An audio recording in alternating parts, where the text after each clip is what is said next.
Welcome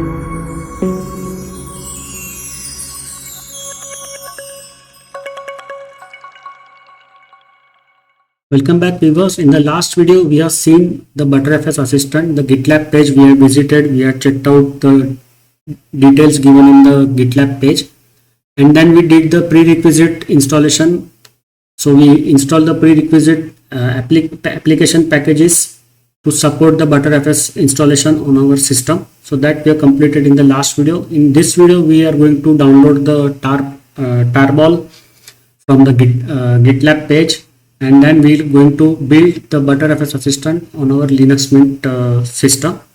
So you have to download the tar-gz, that is the tarball, from the this GitLab page. Once you have done that, it will be there in your download folder. Then you have to untar the archive and cd into the directory. So I have just shown you where it is. Yes. So here you can see. Once we will start from here. So you have already done the untarring of the tarball in your download folder. Once that is done, you have to pass this command to build the BTRFS assistant from the tarball. So you have to give this command. So everything will be automatic. So you have to just wait and let the BTRFS assistant get installed. You can see it here. It will get installed. Everything is automatic, nothing to worry. And once it is done, then you will have to install the snapper also. So here you can see you have to install the snapper.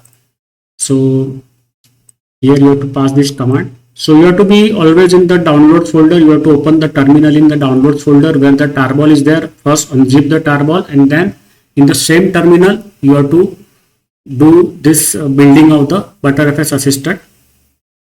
So it will be very easy process. Everything is automated. Once you have done the installation, you have to reboot your system, and then you have to first configure the snapper, the BTRFS maintenance, and the snapper settings. Everything you have to configure, and again reboot, and the snapper will start functioning automatically. The BTRFS maintenance, everything will start working automatically. And also you can do the configurations, change the configuration settings by going into the configs folder of the system, and then you can access the BTRFS maintenance config, and then you can do the changes to that also, or you can do it using the GUI that is available in the BTRFS assistant. So you can change the configs either by GUI using the BTRFS assistant, or you can directly access the config file using terminal on your system and then do the change in settings there. So both will work.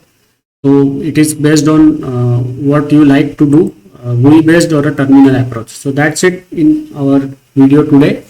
See you in the next video with some more technicalities of Linux. Bye bye.